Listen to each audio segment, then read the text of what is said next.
Hi everyone! Welcome back to my YouTube channel. So ang ating video for today, sasagutin natin ang katanungan ni Ma'am Gloco Lobong 3921.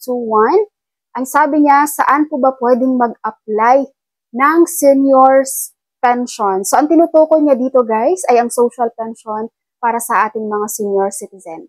Alright, so paano nga ba mag-apply or saan nga ba pwedeng mag-apply ng social pension for senior citizen? Number 1, kailangan mo pong kumuha ng OSCA ID. So pumunta ka po sa OSCA office para maka-request ka ng OSCA ID. So merong iba guys na OSCA office no na nagkakandak na rin ng interview, and kapag na-check nila na ikaw ay pasok sa indigent, senior citizen na requirements and qualifications, bibigyan ka na po nila matik ng application form for social pension. Pero kung ang OSCA na napuntahan nyo guys ay hindi agad sila nagbibigay ng form, no, humingi po kayo. Humingi kayo ng form for social pension para yun po ay inyong ma-fill upan. Number 2, pag na-fill upan mo na yung form for social pension, dalhin mo po sa DSWD. Okay, doon mo po isubmit. Pero guys, merong ibang OSCA ha, na sila na po ang nag-endorse ng inyong papers kay DSWD. Pero kapag ang pinuntahan mo guys ay hindi naman sila nag-endorse ng papers, kayo po mismo ang mag-submit na sa DSWD. So dito po sa DSWD ay meron pong interview dyan na mangyayari. No? Dyan po nila ma-check ng DSWD kung kayo po ay pasok sa requirements and qualifications for social pension for indigent senior citizen.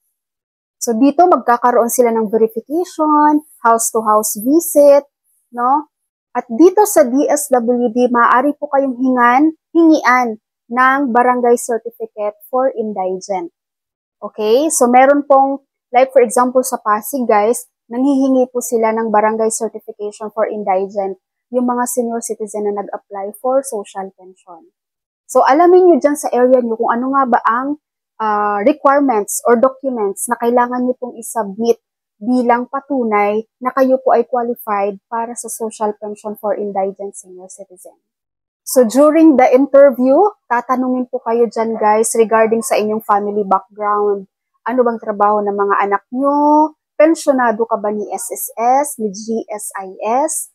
Kasi ang requirements natin guys ang requirements and qualifications sa social pension for indigent senior citizen ay dapat po sakitin, mahihina, walang pension galing kay SSS or GSIS, walang trabaho, walang negosyo, at walang suporta galing sa pamilya.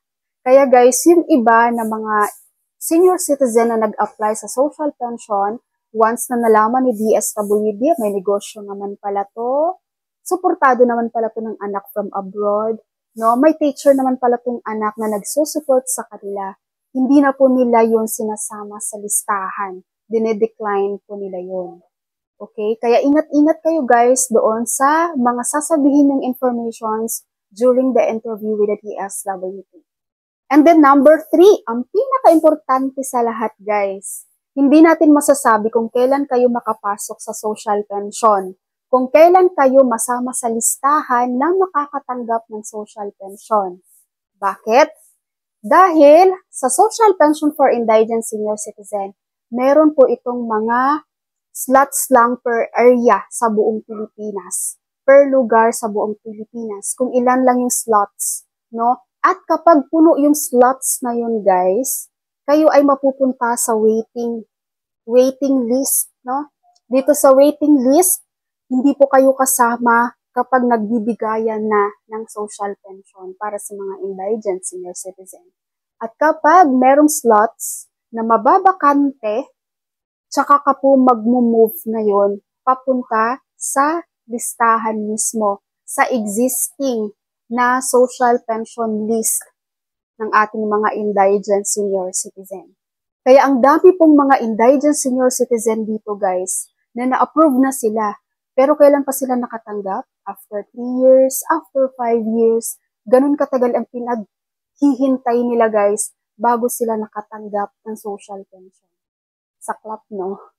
Yung qualified ka naman na for indigent senior citizen pero hindi ka pa rin nakakatanggap. Kasi waiting ka sa slots. Ayun ang mahirap sa Pilipinas. Good job. Meron akong nabasa dito guys, 62 years old siya nung na-approve siya sa social pension. Kung kailan siya nag-70 years old, dun pa lang siya naka-receive ng social pension. Grabe, ang tagal. Sobrang tagal. Yung iba palakasan, kaya nasama agad sa listahan, no? Kaya sobrang laking bagay din talaga guys na i-report niyo yung mga nandyan sa indigent senior citizen na dapat hindi naman. Kasi once na matanggal yan sila, magkakaroon ng slots at mag-move talaga kayo.